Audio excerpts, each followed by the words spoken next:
이 개정 자체가 다 민주당한테 넘어가겠다라는 얘기입니다. 일단 답변부터 드린다면 저는 어렵다라고. 근데 이거를 박탈하겠다, 통제하겠다라는 얘기입니다. 통제하겠다. 네, 안녕하세요. 반갑습니다. 이경민의 부동산 하이킥의 이경민입니다. 자, 민주당이 그동안 여당의 반발에도 불구하고 이 시행령을 통제할 수 있는 이 국회법 일부 개정 법률안을 민주당의 조홍천 의원외 13인이 의안 발의하게 되었습니다. 자, 뒤에 가서 어떤 내용들이 담겨져 있는지 한번 알아보도록 하겠고요. 또 이 법안 자체가 통과될 수 있을지 여러 조문들을 살펴보면서 여러분들에게 설명해 드리도록 하겠습니다. 자, 지금까지 여러 정치적 이슈로 인해서 지금 이 국회법 일부 개정 법률안이 발의가 되어 있는 상황인데, 지금 부동산에 있어서도 굉장히 중요한 이슈가 될 수밖에 없을 겁니다. 이 시행령이라는 건 당연히 대통령령으로 개정할 수 있는 부분이죠. 자, 이 대통령령이라는 건 결국엔 이 행정부의 권한으로 시행령을 개정시킬 수 있는 건데, 이거를 통제하겠다라는 얘기는 행정부의 권한을 박탈하겠다라는 얘기입니다.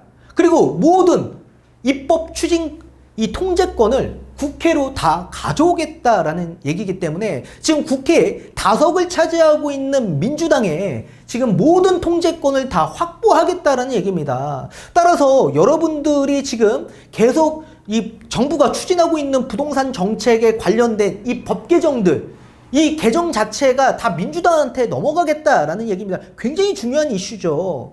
자, 따라서 앞으로 이 통제권 자체가 시행될 수 있을지 없을지가 굉장히 중요한 이슈인데, 일단 답변부터 드린다면 저는 어렵다라고 봅니다.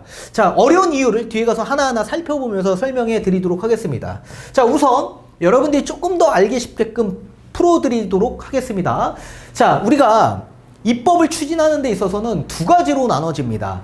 자, 법률과 시행령으로 나눠지는데, 이 법률 개정은 입법부의 권한이 있습니다. 그리고 시행령 개정은 행정부의 권한이 있습니다. 이 시행령은 대통령령 제가로 인해서 이 정부 법안이 시행이 돼서 개정이 되는 겁니다. 근데 이거를 박탈하겠다, 이걸 통제하겠다라는 얘기입니다. 그러면 시행령, 정부가 하고자 하는 모든 정책, 시행령 개정들을 이쪽으로 다 넘어오게끔 하는 겁니다. 근데 이쪽에는 민주당의 과반석을 다 차지하고 있지 않습니까? 그래서 민주당과 지금 정부가 엄청나게 대립하고 있는 구조다라고 보셔야 됩니다. 자, 지금 법률에 따른 여러 가지 입법 추진 절차 사항들이 있습니다.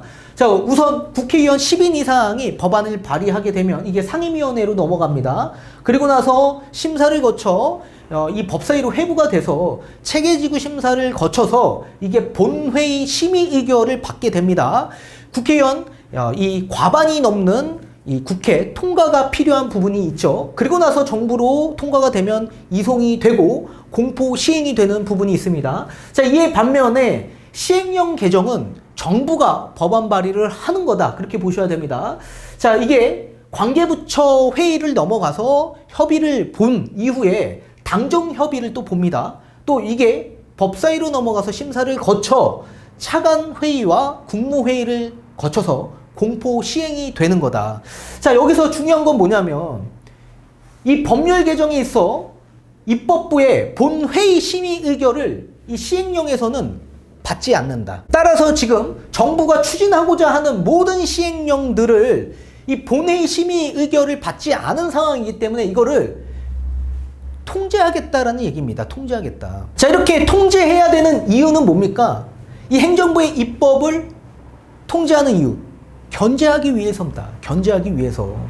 자, 지금 이 법률 개정 자체를 사실 민주당의 협의 없이도 충분히 정부에서 시행령 개정이 가능할 수 있기 때문에 통제하는 겁니다. 그리고 견제하는 겁니다.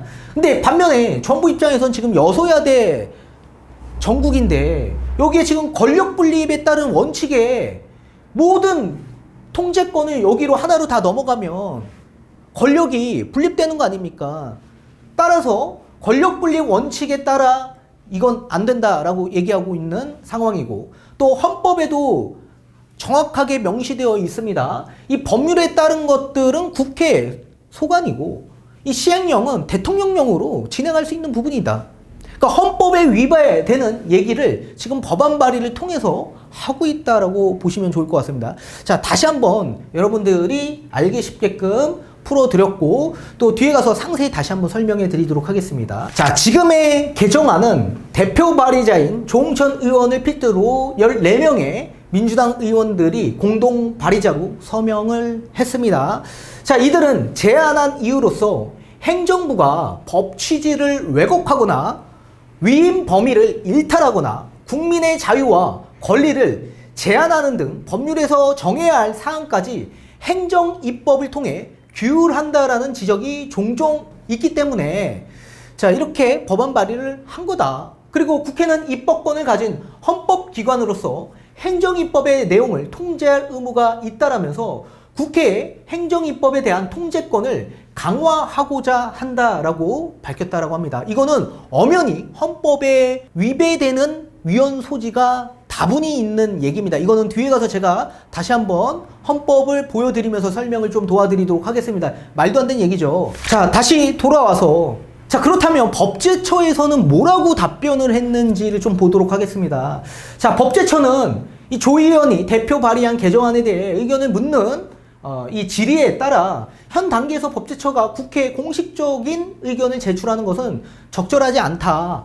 자, 그러면서도 2015년 당시 행정입법이 법률의 취지, 내용이 맞지 않을 경우 국회 상임위가 수정, 변경을 요청할 수 있도록 하고 정부가 요청받은 사항을 처리할 수 있는 등의 내용을 담은 국회법 개정의 사례를 참고해 달라면서 2015년 당시 박근혜 정부의 입장을 담은 서면 답변서를 제출했다라고 합니다. 자, 쉽게 말씀드리면 2015년 당시에도 지금의 현 민주당이 이렇게 국회법 일부 개정 법률안을 비슷한 내용으로 발의한 적이 있습니다. 근데 2015년에 박근혜 정부가 거부권 행사를 함으로써 그게 아예 폐기가 돼버렸습니다. 근데 또 똑같이 지금 민주당이 이렇게 법안 발의를 비슷한 내용으로 지금 하고 있다라는 얘기입니다. 자, 법제처에서 나온 서면 답변서는 뭐라고 적혀 있냐? 정부가 국회의 수정, 변경 요청에 그대로 따라야 하는지 여부가 명확하지 않고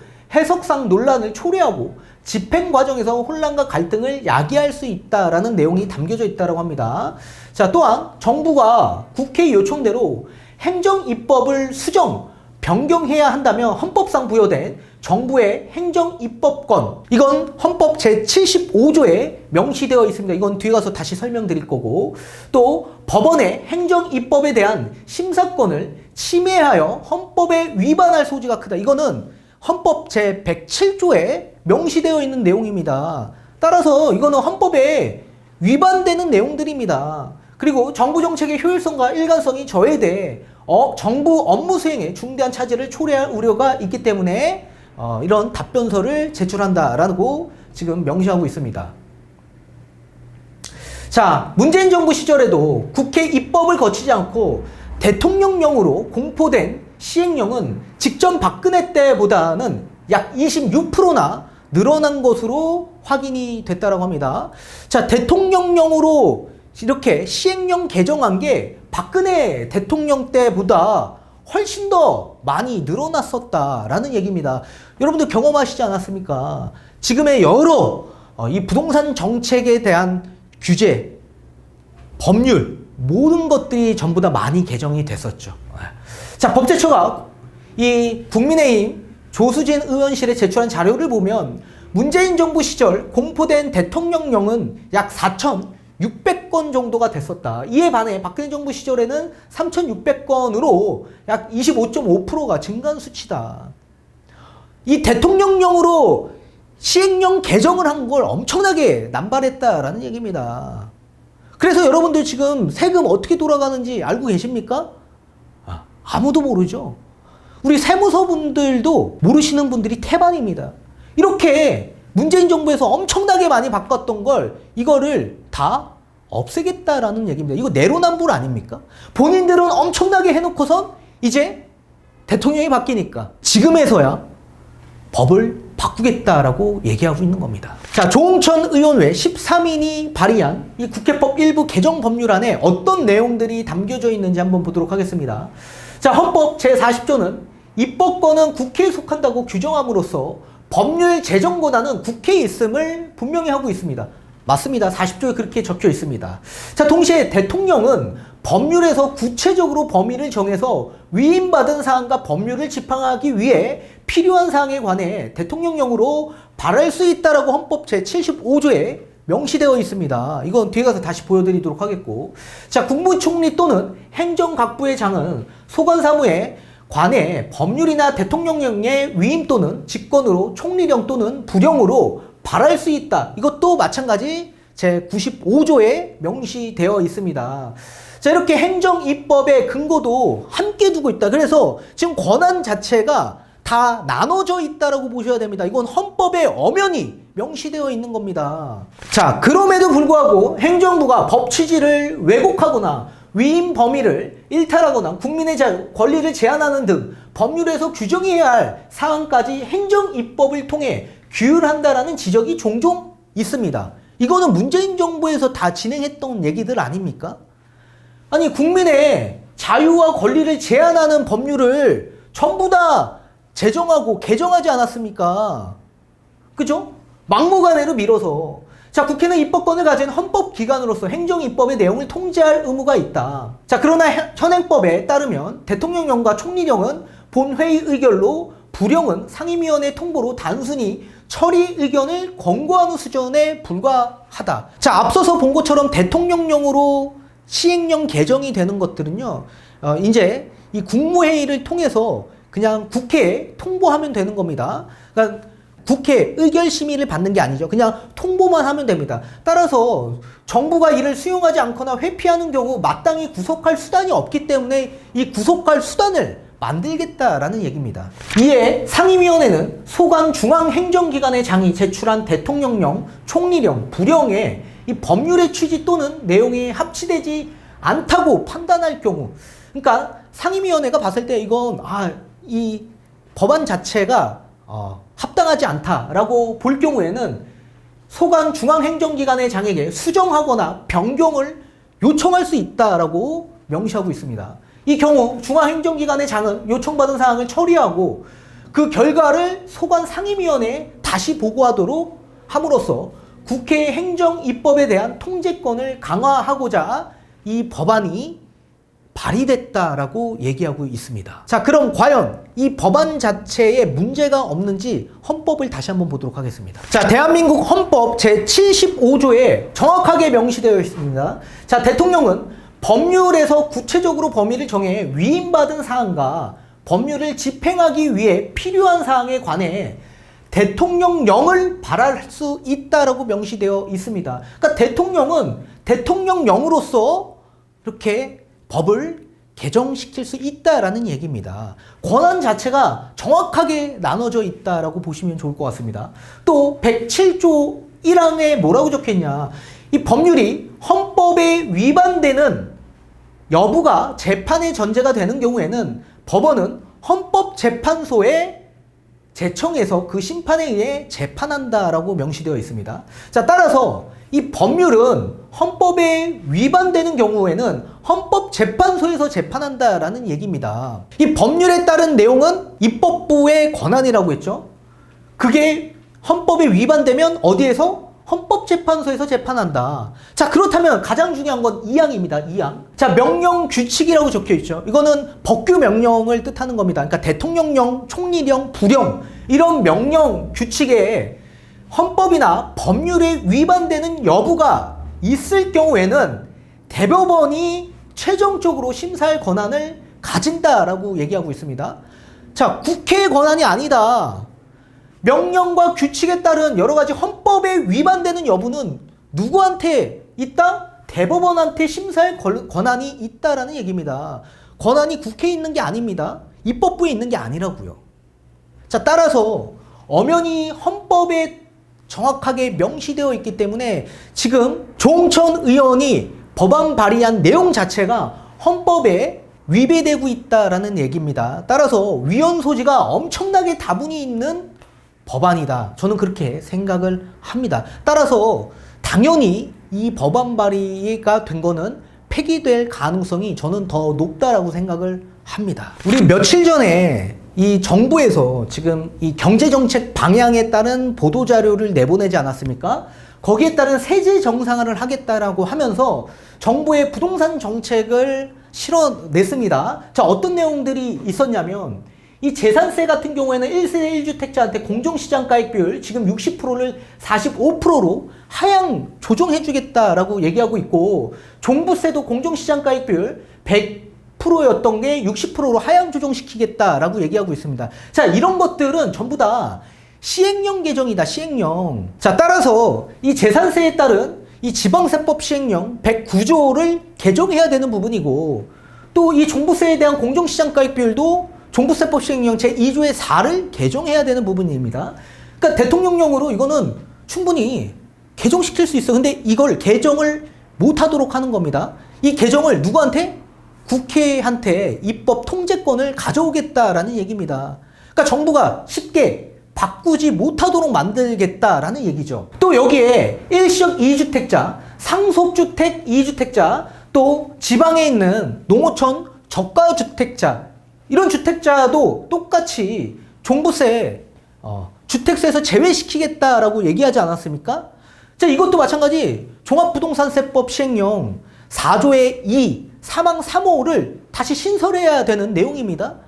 이건 정부가 충분히 바로 앞전에 제가 처음에 보여드렸던 것처럼 행정부의 입법 추진대로 정부가 얼마든지 추진할 수 있는 부분입니다. 근데 이거를 추진을 아예 못하도록 막아놓는 법안이다, 그렇게 보셔야 됩니다. 자, 그러면 이거를 왜 못하게끔 막아놓냐? 다 이유가 있죠. 자, 지금 보시는 거는 민주당에서 5월 19일 날 종합부동산세법 일부 개정 법률안을 발의한 내용이 있습니다. 자, 지금 정부가 추진하고자 하는 내용과 완전히 상충되는 법안을 발의한 상황입니다. 자, 뭐라고 적혀 있냐면, 앞전에 우리가 봤던 거는 재산세와 종부세의 공정시장가액 비율을 내려주겠다, 하향 조정시켜주겠다라고 얘기하지 않았습니까? 근데 민주당이 지금 법안 발의한 내용은 뭐라고 적혀 있습니까?